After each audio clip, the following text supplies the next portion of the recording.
O rosto de Deus, Roger Scruton. Uma ideia imã, o rosto e suas diversas faces de João César de Castro Rocha. Diálogos. O rosto de Deus anuncia uma nova fase da biblioteca René Girard. O instigante livro de Roger Scruton inaugura a vertente Diálogos. Tal desdobramento será composto de títulos de autores que não são exatamente girardianos, pois têm uma obra própria, assim como preocupações muito bem definidas e nem sempre convergentes com as obsessões do pensador francês. Ao mesmo tempo, o rosto de Deus propõe uma reflexão aguda sobre temas definidores da filosofia de René Girard, o fenômeno religioso e a experiência do sagrado. Por isso, ainda que divirja, por vezes enfaticamente, aqui e ali de pressupostos da teoria mimética, o elegante ensaio de Scruton ilumina um campo de estudos central para o pensamento girardiano. Daí a oportunidade de encenar o diálogo entre os dois autores, já que a original contribuição acerca dos sentidos atribuídos ao rosto de Deus interessa, e muito, ao leitor da obra de René Girard. No fundo, importa, e muito, a todos que se preocupam com o entendimento do mundo contemporâneo. Originalíssima contribuição, diria José Dias, leitor cuidadoso de Roger Scruton. Aliás, uma relação similar de proximidade relativa e distância marcada em relação ao pensamento girardiano também se encontra na brilhante análise de Scruton da ópera Tristão e Isolda. Claro, penso no livro Coração Devotado à Morte, pois, de igual modo, Wagner é um compositor particularmente significativo para o autor de Mentira Romântica e Verdade Romanesca. Eis a forma mais adequada para realizar o duplo propósito da biblioteca René Girard. De um lado, valorizar títulos fundamentais, que merecem ser conhecidos pela sua importância intrínseca. De outro, ampliar a recepção da teoria mimética, cujo escopo é enriquecido pela diferença da abordagem de autores tão relevantes como Roger Scruton. Contrastes e confrontos. Diálogos, portanto. O contemporâneo, rostos sem face. Ora, pois, de voltar os olhos para o livro que você tem em mãos. O Rosto de Deus é um notável ensaio que coloca em cena os traços mais salientes da obra de Roger Scruton. De um lado, assinale-se uma erudição sofisticada, capaz tanto de discutir minúcias da filosofia medieval quanto de esmiuçar a cultura contemporânea de entretenimento, um olhar crítico único, tanto hábil em frequentar a melhor tradição das artes plásticas quanto ágil em analisar as razões ocultas da difusão da pornografia no mundo atual. Num dos momentos mais argutos de suas análises, Scruton chama atenção para um detalhe revelador. Na pornografia, o rosto não tem um papel a desempenhar exceto de ser submetido ao império do corpo. Os beijos não têm importância, e os olhos olham para o nada já que não se busca nada além do prazer imediato. Tudo isso corresponde a uma marginalização, efetivamente uma espécie de profanação, do rosto humano. E essa profanação do rosto é também uma anulação do sujeito. O sexo, na cultura pornográfica, não é uma relação entre sujeitos, mas uma relação entre objetos. Eis a fórmula proposta por Scruton: sujeitos e seus inconfundíveis rostos, objetos e seu conspícuo anonimato. A oposição leva longe, pelo avesso, desnuda o dilema da pessoalidade, categoria estruturante do pensamento de Scruton, no universo da objetificação. Aliás, objetificação ecumênica, das palavras, das coisas e, sobretudo, das pessoas.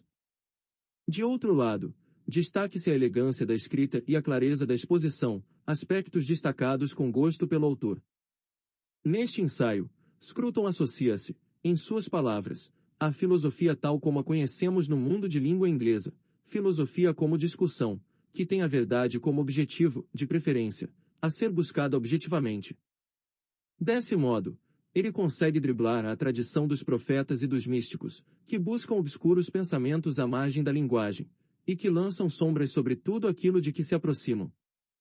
Apresentado no âmbito das prestigiosas palestras de Ford, o Rosto de Deus oferece uma surpreendente reflexão acerca da vivência do religioso e da experiência do sagrado. O tema deste livro encontra-se perfeitamente encapsulado em suas palavras de abertura.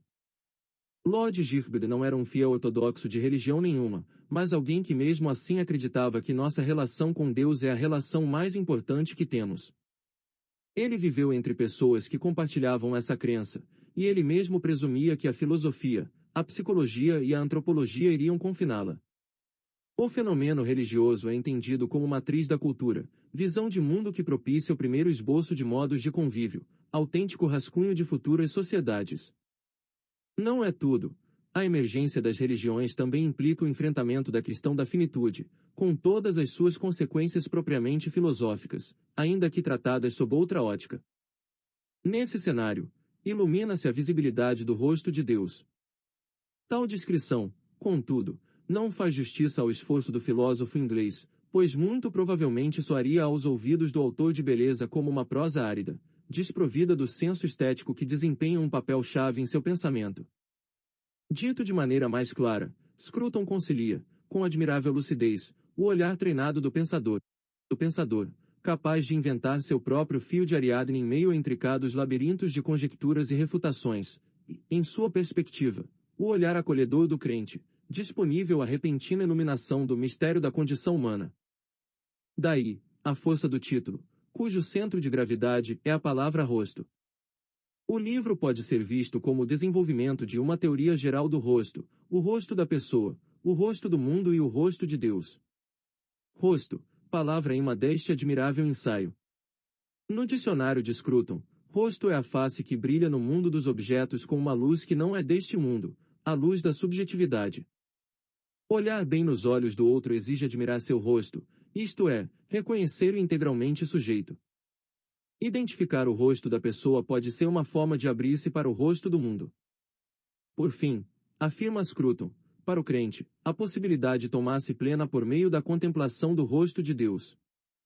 Mais uma vez, a inteligência de Scruton brilha na observação inesperada e certeira do dia a dia, estratégia que traz à superfície o sintoma de certos impasses atuais. Algo similar pode ser dito a respeito de fast food.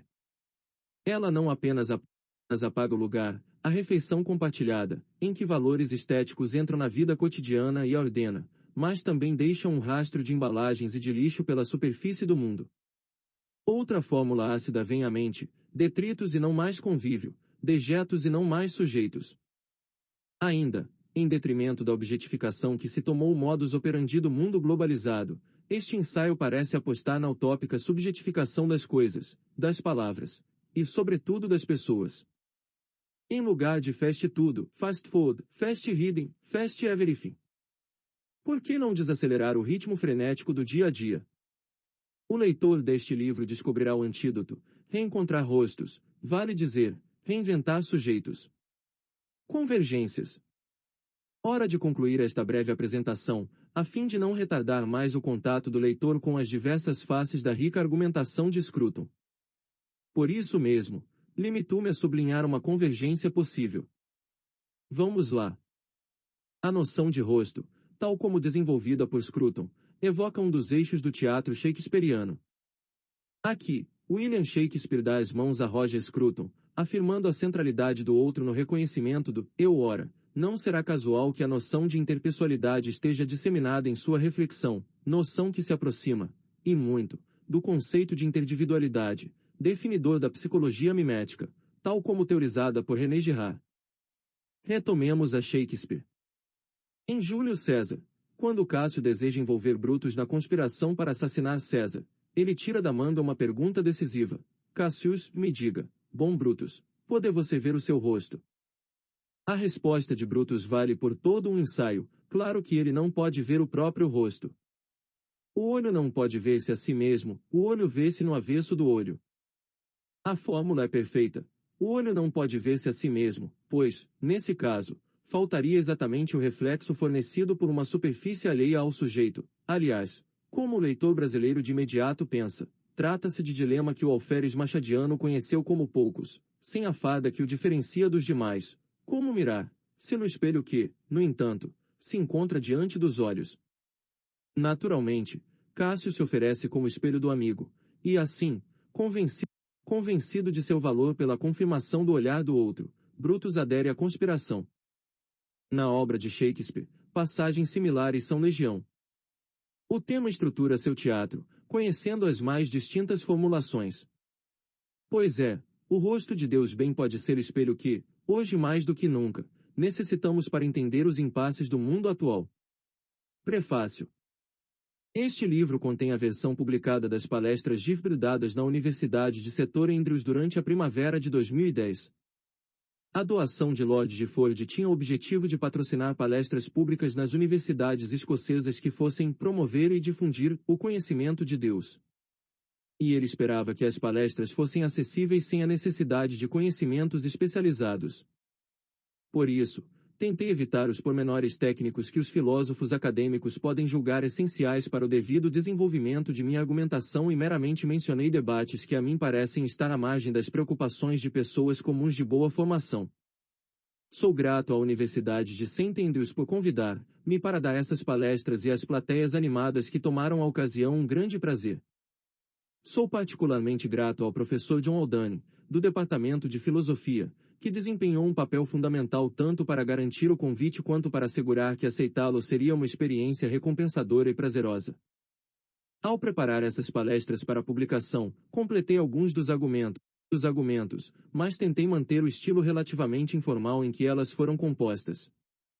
Aqui e ali acrescentei notas de rodapé que guiarão o leitor interessado às discussões que considerei especializadas ou intricadas demais para merecer lugar no texto.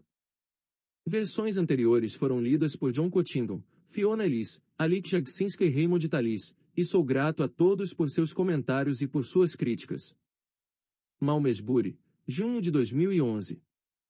Capítulo 1 A vista de lugar nenhum.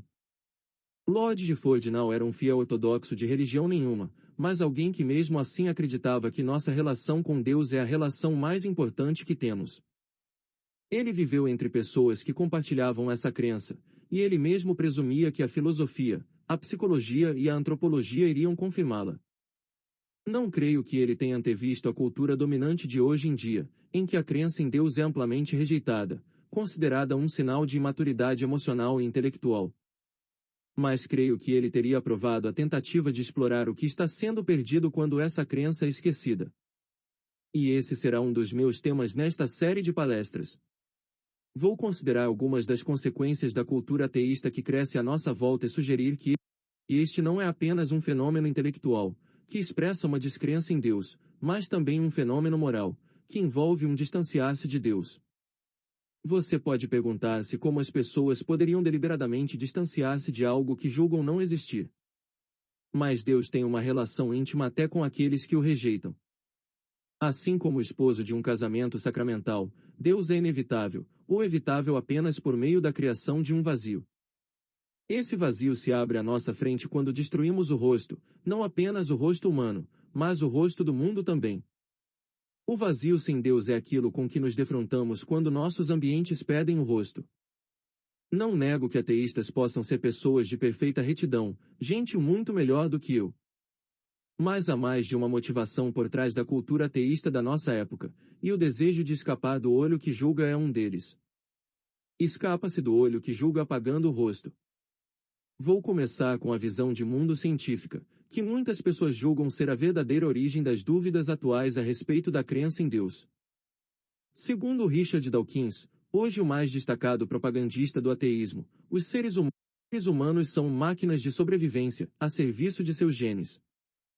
Somos subprodutos de um processo que é inteiramente indiferente ao nosso bem-estar, máquinas desenvolvidas por nosso material genético e adaptadas pela seleção natural para propagar-se. Os genes mesmos são moléculas complexas, arranjadas segundo as leis da química, que surgem da matéria disponível na sopa primordial, que um dia ferveu na superfície do planeta.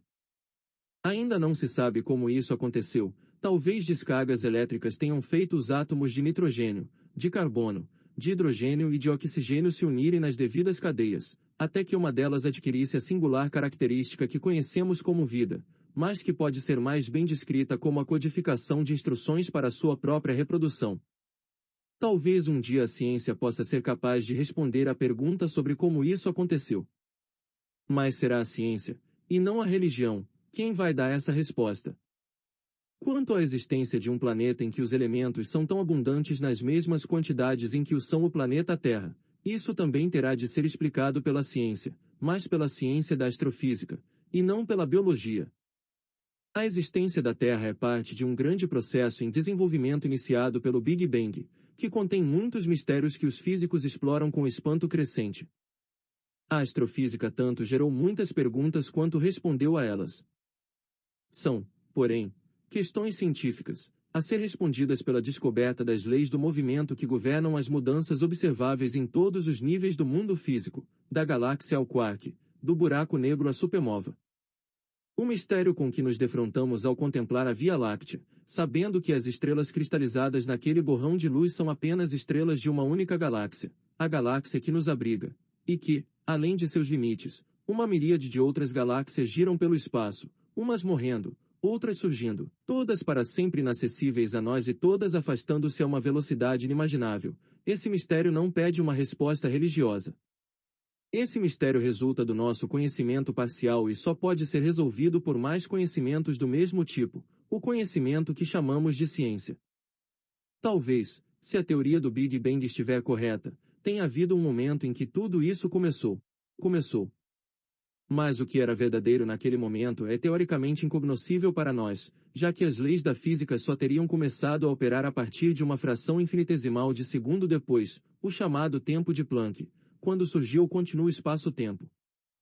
Não existe uma resposta inteligível para como eram as coisas no começo, talvez, por isso, a pergunta é que não seja inteligível. De fato, o conceito de um início, implicando um tempo quando as coisas começaram, é em si controverso, porque parece que poderia haver um tempo, por assim dizer, fora do contínuo espaço-tempo, um tempo em que o tempo não havia surgido. Somente a ignorância poderia nos levar a negar o quadro geral pintado pela ciência moderna, e muitos ateístas hoje presumem que a religião monoteísta forçosamente nega esse quadro, e, portanto, em algum nível, forçosamente compromete-se com a propagação da ignorância ou, no mínimo, com o impedimento do conhecimento. Quanto aos próprios ateístas, eles costumam deduzir da visão de mundo científica duas doutrinas metafísicas de imensa envergadura. A primeira é que tudo no mundo natural, incluindo o pensamento e a ação humana, acontece de acordo com as leis científicas, de modo que essas leis governam acontecimentos no átomo e acontecimentos na galáxia, acontecimentos no oceano e acontecimentos na mente. A segunda é que tudo o que acontece é contingente. Não existe razão para que algo aconteça, exceto o que acontece na sequência ditada pelas leis da natureza. Não há uma explicação final de por que o mundo existe, ele simplesmente existe. De fato, há algo de incoerente na pergunta por quê. Quando feita a respeito da existência do mundo, podemos, por meio da observação e da experimentação, chegar a explicações de um acontecimento nos termos de outros acontecimentos. E também ligar um acontecimento a outro numa cadeia causal contínua. Mas a ideia de que podemos dar um passo para fora da cadeia de acontecimentos e pedir uma explicação sobre ela é semelhante à ideia de que podemos enxergar além do nosso campo de visão e assim estabelecer um limite. Esse argumento foi desenvolvido por Kant no capítulo Antinomias, da Crítica da Razão Pura e vem assombrando a filosofia desde então. Em algum momento somos compelidos a aceitar que é assim que as coisas são e as explicações acabaram. Qualquer tentativa de ver o mundo como um todo, a fim de encontrar uma explicação sobre ele, está fadada ao fracasso. De fato, segundo Kant, tal tentativa termina sempre numa contradição. Ela só poderia ter sucesso se pudéssemos ir além dos limites do nosso próprio pensamento e chegar à perspectiva transcendental, que pertence a Deus. Dessa perspectiva, é concebível que se pudesse dar uma prova da existência de Deus, mas, necessariamente, essa perspectiva nunca poderia ser a nossa. Esse argumento de Kant tem um interessante corolário de que somente Deus poderia provar a existência de Deus, afinal, só Deus pode ocupar a posição fora do contínuo espaço-tempo desde a qual o fundamento último das coisas contingentes poderia ser conhecido. Podemos resumir a visão ateísta, portanto, a duas doutrinas: tudo acontece segundo as leis da natureza, e essas leis são contingentes, resumindo a maneira como as coisas são, e desprovidas de qualquer explicação além da existência dessas mesmas leis. Sabemos que o universo não tem plano nem objetivo, não porque tenhamos procurado um e outro sem encontrá-los, mas porque nada que possa ser descoberto pela ciência pode ser plano ou objetivo para todo o universo. Planos e objetivos são características biológicas de organismos individuais, que são sistemas dentro do fluxo contínuo de acontecimentos físicos, assim como tudo mais. Não é fácil se contentar com uma visão de mundo que sustente essas duas posições. Certamente, sentimos, essa natureza regida por leis do universo demanda explicação. Podemos não formular a questão em termos religiosos, mas mesmo assim existe uma questão: por que o universo é governado por leis compreensíveis? Se tudo é contingente, então por que tudo não é também aleatório? Uma resposta a essa questão tem sido defender a extrema improbabilidade de um universo regido por leis conter criaturas como nós.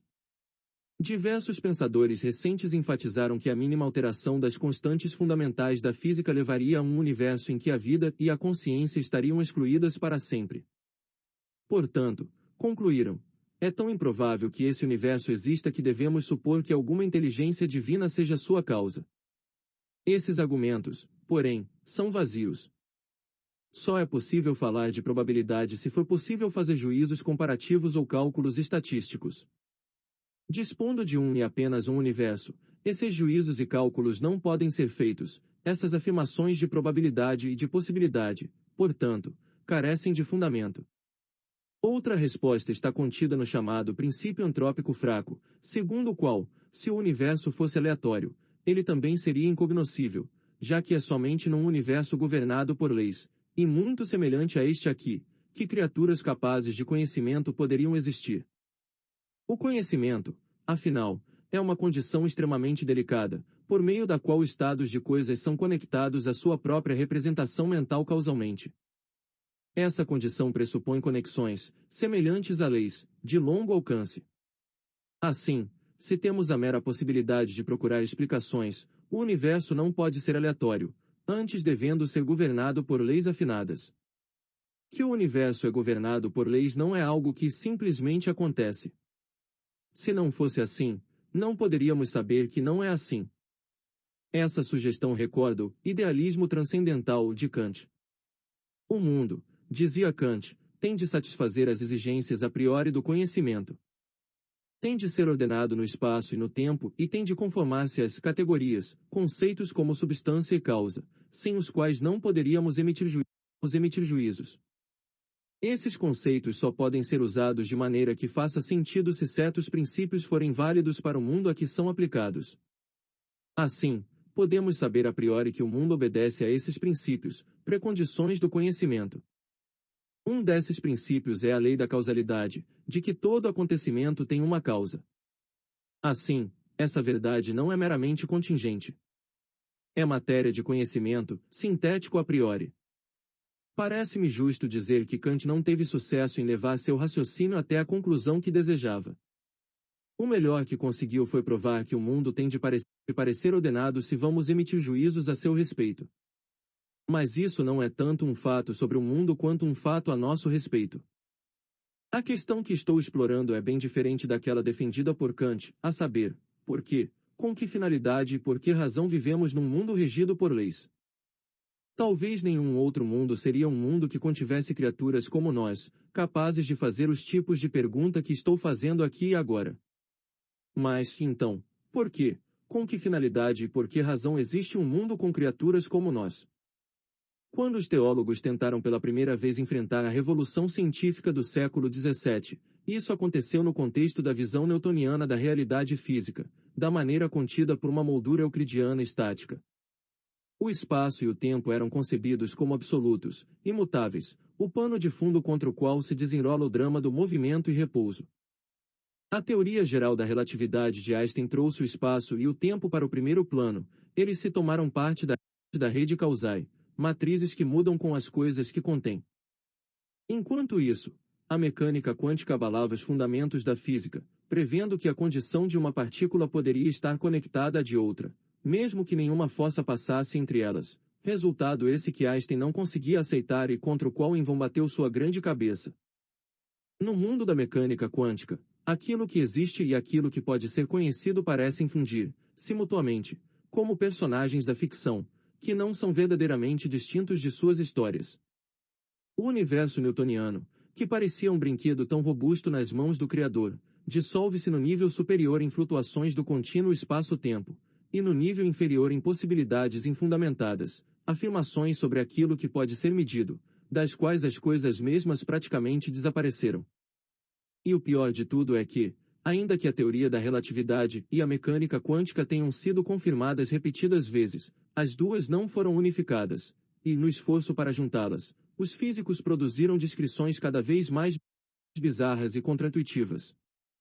Uns creem que uma física unificada virá da teoria das cordas, com seu espaço em 9 dimensões e suas constantes aparentemente arbitrárias. Outros propõem um multiverso, segundo o qual nosso universo é apenas um dos contendores por uma realidade que está distribuída entre um número indefinido de universos alternativos. Independentemente do caminho que tomarmos, está claro que, se a ciência fechou a lacuna entre o mundo e nosso conhecimento, também dissolveu o mundo no conhecimento. Ao tomar, se conhecível, o mundo deixou de ser imaginável. Vivemos num vasto enigma matemático e somente um mísero cantinho dele realmente faz sentido para nós. E, se Deus existe, poderia ter planejado algo tão desconcertante. Não surpreende, portanto, que a relevância da explicação científica para as pretensões da teologia tenha ficado totalmente obscura. Dawkins escreve como se a teoria do gênio egoísta resolvesse de vez as dúvidas acerca da ideia de um Deus criador. Não precisamos mais da hipótese para explicar como viemos a ser. Num certo sentido, isso é verdade. Porém, e quanto ao gênio mesmo? Como ele veio a ser? E a sopa primordial? Essas questões são respondidas dando um passo a mais na cadeia de causalidade.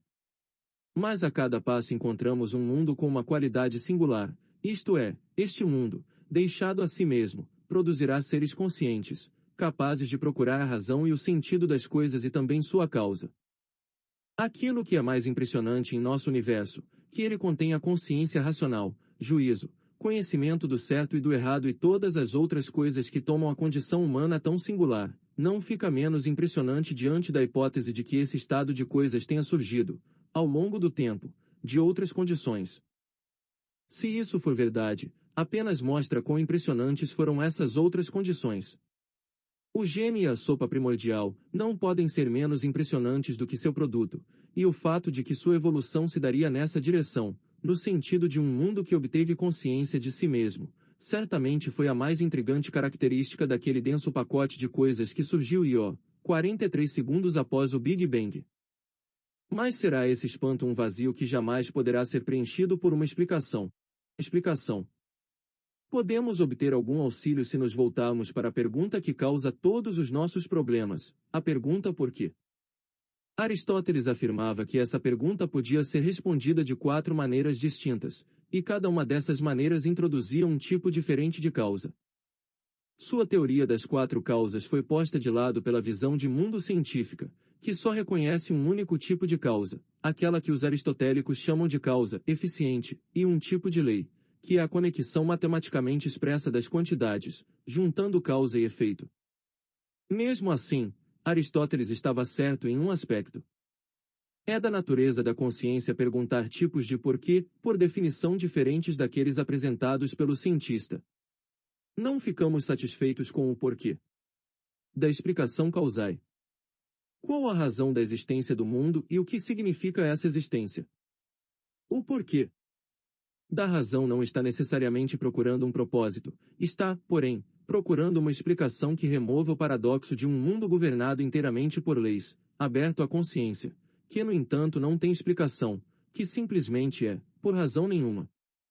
E o porquê do sentido não está procurando uma tradução, mas uma explicação, um logos, que relacione objeto com sujeito como um sorriso relaciona você comigo.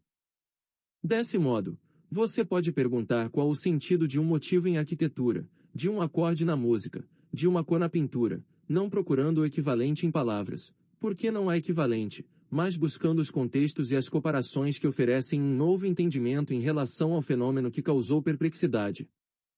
Os teólogos da Idade Média inspiraram-se na estranha e árida teologia contida na metafísica, de Aristóteles, e nos argumentos teológicos do Kalam muçulmano, a antiga escola de teologia que considerava a razão um fundamento suficiente da verdade religiosa. Aristóteles acreditava que o movimento exige explicação e que, portanto, tem de haver um motor imóvel que faça o mundo girar. Esse motor imóvel age no mundo não como causa eficiente, mas como causa final, em outras palavras, não como produtor mecânico do movimento, porém como objeto para o qual todo movimento tende, assim como uma ação tende para seu objetivo. E esse objeto universal do amor tem vida e inteligência. É um espírito no limite último das coisas, que existe atemamente, sendo ao mesmo tempo sujeito e objeto de uma contemplação sem fim. A visão de Aristóteles propõe de maneira vivida a questão que desejo discutir nestas palestras: a presença de Deus. Como pode um ente, como esse que Aristóteles descreve, se interessar por nós neste mundo, revelar-se a nós ou estar relacionado conosco sob qualquer aspecto? Essa questão se toma ainda mais vivida quando nos voltamos para os argumentos dos filósofos medievais, e particularmente para aquele introduzido por Avicena baseado no ser contingente. Esse argumento é uma reconfiguração metafísica do argumento de Aristóteles para o primeiro motor. Ele foi arquitetado para mostrar que o ser contingente de absolutamente qualquer coisa só é explicável pelo pressuposto de que o ser nem sempre é contingente, em outras palavras, de que existe um ser necessário. A partir desse momento, a tarefa da teologia passou a ser considerada a explicação do conceito de um ser necessário. O que mais pode ser verdadeiro a respeito de algo se esse algo existe de maneira necessária e não contingente? Para o deleite dos monoteístas da Idade Média, os atributos do ser necessário, à medida que se desvendavam no pensamento, coincidiam com aqueles atribuídos ao Deus único na Torá, nos Evangelhos e no Corão. Vale a pena dar uma parada e considerar como Avicena chegou a essa conclusão. O ser, dizia Avicena, está preso a 3 predicamentos. Existem seres impossíveis, aqueles cuja definição envolve uma contradição, seres contingentes, que poderiam não ter existido, e seres necessários. O ser contingente tem a potencialidade tanto de ser quanto de não ser, sem contradição.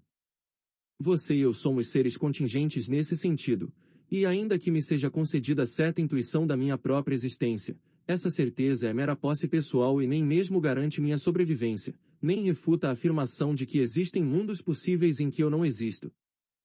Um ser necessário é um ser verdadeiro em si mesmo, em outras palavras, um ser cuja existência se segue de sua natureza, ao passo que um ser contingente é falso em si mesmo, e deve sua verdade a outras coisas, em outras palavras, um ser contingente em relação à coisa que o causa ou que o mantém. O ser necessário não tem nenhuma essência, maia, ou quididade além da própria existência. Assim, ele não pode ser distinguido de outros de sua suposta espécie, sendo todos idênticos a ele. O ser necessário é portanto uno. Vai desse argumento depois foi retomado por Spinoza e usado para defender que nada existe exceto o único ser necessário, mas conectado por Avicena com aquele conceito central a todo o pensamento islâmico, o conceito de Tawhid, que significa reconhecer, no coração, na mente e na alma, a unicidade essencial e criativa de Deus, a unicidade de uma coisa que não pertence a espécie nenhuma por não poder ser circunscrita por classificação nenhuma. Avicena dizia que, como todos os seres contingentes são contingentes em relação a alguma outra coisa que devem sua existência, é preciso que exista um ser necessário do qual todos dependam.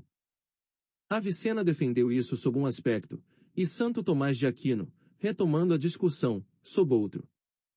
Suponhamos, diz Santo Tomás de Aquino, que não exista ser necessário e que todos os seres poderiam não ter existido. Como o tempo em que ocorrem todas as contingências é infinito, já que, segundo a hipótese, não existe um ser que possa colocar, e limites, então pode-se dizer verdadeiramente, sobre qualquer ser contingente, que haverá algum tempo em que ele não existirá e, portanto, algum tempo em que todos os seres contingentes não existirão, um tempo de nada absoluto. Mas esse ponto nulo do universo já deve ter existido, uma vez que o tempo passado, assim como o tempo futuro, é infinito. E como nada pode surgir do nada, então haveria, a partir daquele momento, o nada eterno. Mas algo há, isto é, essa coisa que está meditando a questão do ser. Por isso, a hipótese deve ser falsa, o que significa que existe, afinal, o ser necessário de que todas as outras coisas dependem. E essa coisa é, adaptando o linguajar de Avicena, causa sui, vagib alvo jud bidati, ela é dependente de si mesma, o sustentáculo de tudo. E é uma coisa, uma unidade, admitindo, nas palavras do Corão, parceiro nenhum. Uma das muitas intuições contidas nesse argumento, e em toda a sutil, ainda que por vezes tediosa, metafísica que veio das escolas medievais, é a implicação de que o mundo dos seres contingentes, a que pertencemos, é governado por suas próprias leis, as leis da geração e da corrupção. Descobrimos essas leis por meio da investigação científica, e elas são as leis da natureza que nos constrangem a todos. Elas incluem as leis da genética, que, na visão de Dawkins, apresentam uma refutação final da crença em Deus. Mas, de acordo com Avicena, existe outra relação de dependência além daquela explorada pela ciência, a relação entre o contingente e o necessário, entre o mundo e seu sustentáculo, Rab, usando o termo corânico, que significa Senhor ou aquele que em última instância está no comando, e essa relação não está sujeita à investigação empírica, nem pode ser conhecida ou refutada pelo progresso científico. A relação de dependência que liga o mundo a Deus esclarece por que as coisas são como são. Mas essa razão não é uma causa. Causas são assunto da ciência explicadas pelas leis universais que descobrimos por meio de experimentos e da observação. A relação causal é uma relação no tempo que liga entes temporais, e portanto contingentes. Ao referir a razão última das coisas, estamos lidando com outro tipo de resposta para a pergunta por que, logo, com outro tipo de portanto. E é isso que dá sentido à vida de oração. Não supomos que Deus possa ser convocado a ajudar-nos a cada momento, nem que esteja esperando nos bastidores da natureza, dando as cartas. Se levarmos a sério as ideias por trás do argumento de Avicena, passamos a uma ideia de Deus diferente daquela que informa a mente supersticiosa. A liberdade de Deus é revelada nas leis que nos obrigam, e às quais ele também está obrigado, porque a liberdade de Deus seria diminuída, e não engrandecida, se ele fosse questionar as leis que governam o mundo criado e que enunciam sua providência. Mas isso não significa que Deus esteja além do nosso alcance.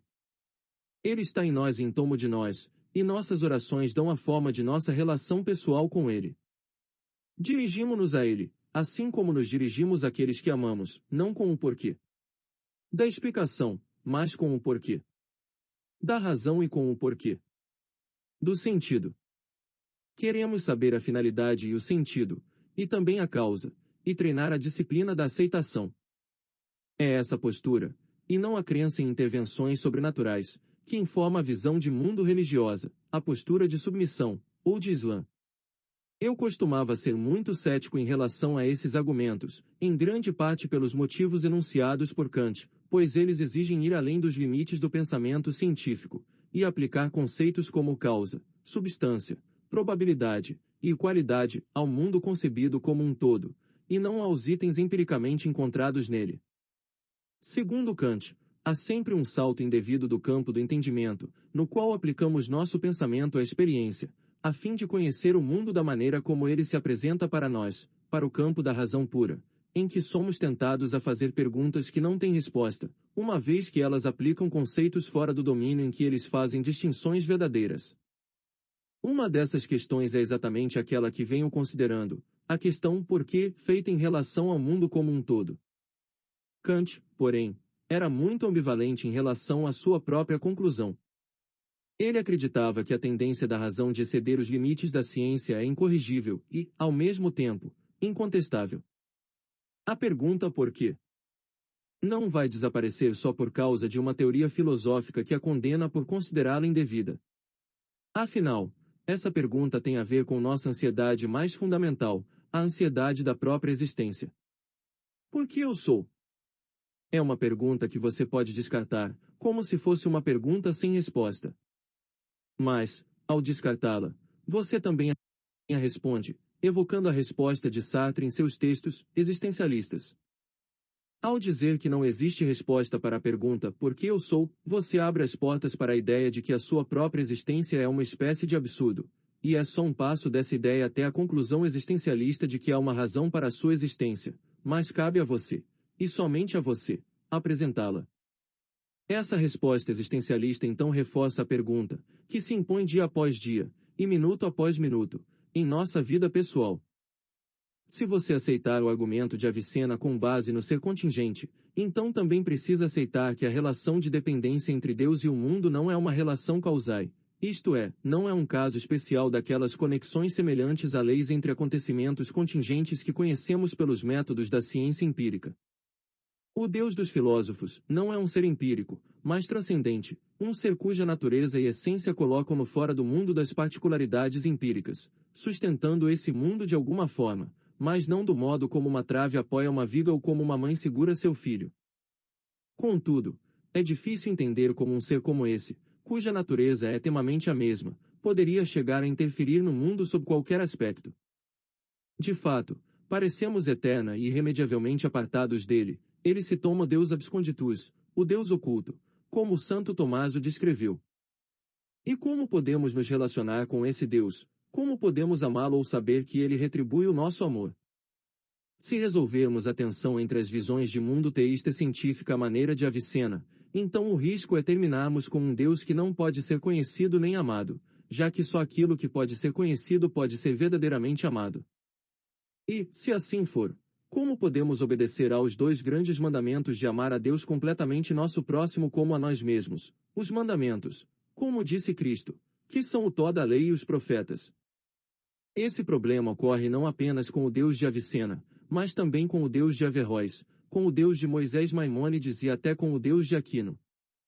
Afinal, o problema surge precisamente porque nos decidimos a provar a existência de Deus com base em premissas puramente abstratas, sem fazer referência ao modo como as coisas existem no mundo empírico. O argumento com que esperamos responder à ciência acaba escondendo Deus. Somos levados, portanto, a fazer uma pergunta perturbadora: de que nos serve esse ser transcendental a respeito de quem nada pode ser sabido, exceto que ele está além do conhecimento? Como podemos também ter a perspectiva de lugar nenhum, que é justamente a perspectiva de Deus?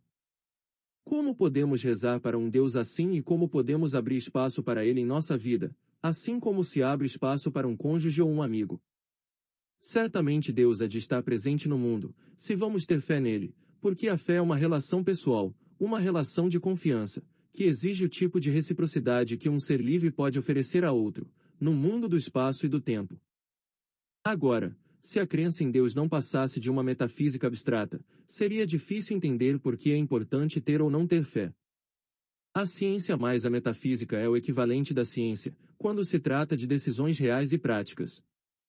Mas há outro aspecto da crença religiosa, um aspecto que tem sido de muito mais interesse para os antropólogos e psicólogos do que os abstrusos raciocínios dos filósofos. Claro está, desde o grande ensaio de Durkheim sobre as formas elementares da vida religiosa, que as religiões existem e persistem em parte porque oferecem uma filiação. Você nasce numa religião, ou se converte a ela, e pode considerar difícil sair dela sem uma catástrofe existencial. Em alguns casos, como no Islã, você é proibido de abandonar a fé, você pode cair num estado de ignorância, ou jahiliya, mas a conversão para outra religião é uma negação daquilo que você verdadeiramente é, sendo portanto um caminho interior para a pena de morte, que é a expressão exterior da sua queda. Levanta-se, assim, uma nova questão: como pode a crença ser uma forma de filiação? A resposta, simplesmente, é que a crença é uma forma de filiação quando define uma comunidade. Ao aderir à doutrina você é incorporado à comunidade. E essa incorporação é regularmente reafirmada por meio de ritos sacros que significam, de algum modo, a relação coletiva entre a comunidade e seu Deus. É evidentemente absurdo pensar nesses termos a respeito de crenças científicas, que não oferecem de modo algum uma filiação e, na verdade, nada além de si mesmas, junto com o desafio de refutá-las, desafio que, segundo a abordagem plausível de Popper, é parte essencial de sua pretensão de ser ciência. De fato, quando um sistema de crenças começa a perseguir aqueles que não o aceitam, sabemos, ou devíamos saber, que ele não passa de uma pseudociência. Isso com certeza fica totalmente óbvio nos casos do freudismo e do marxismo, duas supostas ciências que viraram o mundo de cabeça para baixo ao reivindicar as almas de seus seguidores e não suas opiniões refletidas. Acho que é esse aspecto da religião, muito mais do que qualquer aparente conflito entre suas doutrinas e as teorias da ciência, que explica a sensação de que de algum modo a religião e a ciência se opõem mutuamente. Se uma crença oferece filiação, então ela precisa ser protegida de alguma maneira. O destino da comunidade humana foi amarrado a ela, e a defesa da crença é a defesa da comunidade. Isso explica o conceito de heresia e por que os hereges são tratados de maneira tão severa pelas religiões tradicionais. Explica por que os hereges são tão mais perseguidos quanto menor for seu desvio da ortodoxia. Se o desvio for grande o bastante, você já não é parte da comunidade, e suas crenças podem ser ignoradas. Desvie 1 centímetro e você ameaça toda a comunidade da qual faz parte. Por isso, o teólogo polonês Jan Krehl observava no século XVII o contraste entre a intolerância dos estabelecimentos católicos em relação aos hereges e a fácil aceitação dos judeus e dos muçulmanos com quem faziam negócios, cujas blasfêmias contra Cristo, os católicos ignoravam sem o menor problema.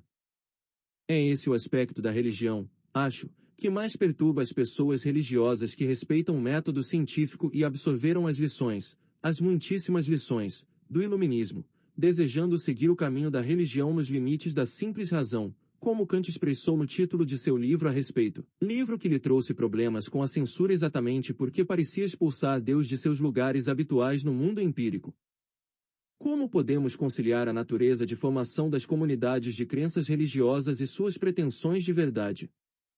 Influenciados por Wittgenstein e Quine, os filósofos às vezes defendem uma abordagem em terceira pessoa da teoria do conhecimento, descrevendo nossas capacidades epistemológicas como traços do mundo natural. Realmente existem, dizem eles, as coisas referidas na verdadeira explicação das nossas crenças. Por exemplo, nossas crenças a respeito do mundo físico são mais bem explicadas pelo pressuposto de que ele existe, e evoluímos a fim de obter informações precisas a respeito de suas linhas gerais. Crenças verdadeiras têm conexão causal com seu conteúdo de maneira que facilitem nossos procedimentos. Crenças falsas são o resultado de cadeias causais desviantes, como no caso das alucinações, que rompem a conexão entre representação e realidade. Essa abordagem tem implicações radicais para a teologia.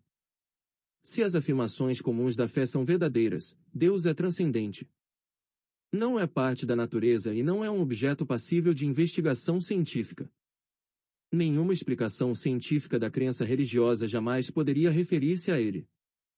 Segue-se que, se a explicação, ela será naturalista, explicará a crença religiosa valendo-se de forças e de funções que não fazem nenhuma referência a Deus. A melhor explicação de nossa crença no transcendente não pode fazer nenhuma referência ao transcendente. Segue-se daí que a crença não tem fundamento. Talvez não. Porque a existência dessa explicação naturalista é precisamente aquilo que a existência de Deus implicaria. Façamos uma comparação com nossa crença na existência dos números.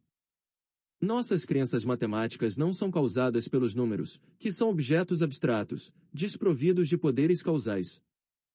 Contudo, muitas de nossas crenças a respeito dos números são verdadeiras. De onde, então, surge a crença religiosa? Como, e em resposta a quais pensamentos ou experiências, ela muda? E a resposta simples e direta parece a resposta correta. A crença religiosa é recebida de uma comunidade, na maioria dos casos, a comunidade em que você nasce, e muda em resposta a mudanças naquela comunidade. Naturalmente, ela também é adornada pela doutrina e desenvolvida pela investigação racional. Mas os resultados dessa investigação só são aceitos pela religião quando a comunidade se remodela em torno deles. E esse remodelamento da comunidade não costuma acontecer sem violência, violência do tipo que arrasou a Europa durante o século XVII. A ciência pode tentar explicar de algum modo a crença religiosa. A religião, diria o psicólogo evolucionista, é uma adaptação que nos permite permanecer unidos, guardar e defender nosso território, e fazer toda espécie de sacrifício necessário para a sobrevivência coletiva e, portanto, para nossa própria sobrevivência, como beneficiários desse laço inclusive. A natureza e o escopo dessas explicações evolucionistas são um assunto ao qual retomarei. Mas não devemos enfatizá-los excessivamente. As adaptações são elas mesmas adaptadas. Nos seres humanos, o processo de adaptação caminha rapidamente, e de maneira sem precedentes entre os animais inferiores. Além disso, somos animais racionais e suprimos nossas necessidades biológicas com comentários justificas. Assim, para nós, a vida com religião é em todos os níveis diferente da vida sem ela. Isso é algo que precisa ser reafirmado repetidamente, nem que seja porque persiste a ilusão entre pensadores esclarecidos de que a religião consiste meramente num conjunto de crenças cuja falsidade há muito foi demonstrada pela ciência, mas a que as pessoas se agarram mesmo assim por causa do conforto que elas proporcionam. Em quase toda religião, além dos sacramentos e dos atos coletivos de adoração, há espaço para a solidão, com os consolos que ela proporciona. O asceta e o anacoreta, o peregrino solitário e o contemplativo, procuram outra comunhão, a comunhão com Deus mesmo, com o espírito do mundo, com Brahma, ou com um amigo. Esses ramos solitários do ímpeto religioso original têm importância enorme em toda religião séria, por oferecer outro caminho para ela. Eles parecem uma rejeição do mundo, no entanto, é o mundo que cria o caminho para eles. E, por meio da disciplina da autonegação, o santo ou Bodhisattva refaz a experiência primordial da comunidade como relação entre si mesmo e o sentido transcendente do mundo. A conexão entre a crença em Deus e a comunidade de crentes é reconhecida pelo conceito cristão de comunhão. E essa conexão, longe de lançar dúvidas sobre a validade da teologia transcendental, aponta o caminho para que suas carências sejam supridas. A comunhão é a presença real de Deus entre nós, e é a partir desses atos de participação que chegamos a ver quem é Deus e como Ele se relaciona conosco. É por meio da comunhão que ficamos face a face com Deus. Em outras palavras, aquilo que, do ponto de vista científico, é um defeito da crença religiosa, isto é, que ela tem a autoridade de uma comunidade, é uma força do ponto de vista teológico. Porque é essa conexão com a comunidade que nos permite preencher a lacuna aberta pelos argumentos dos filósofos e encontrar o Deus transcendental que aqueles argumentos supostamente provariam ser uma presença transcendental no mundo. Esse, parece-me, é o verdadeiro sentido da Eucaristia cristã e uma razão pela qual o sentido daquele sacramento é tão fácil de experimentar e tão difícil de explicar, a menos que seja por meio de uma obra de arte, como Wagner fez em Parsifal.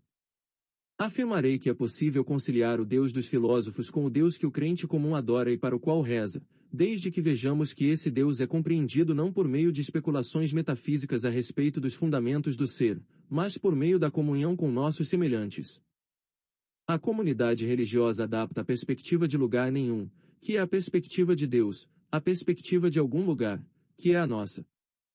É possível justificar essa noção, insisto, explorando de maneira mais completa o sentido de três termos essenciais, eu asterisco, você e o porquê. E, ao explorar esses termos, construirei uma teoria geral do rosto, o rosto da pessoa, o rosto do mundo e o rosto de Deus.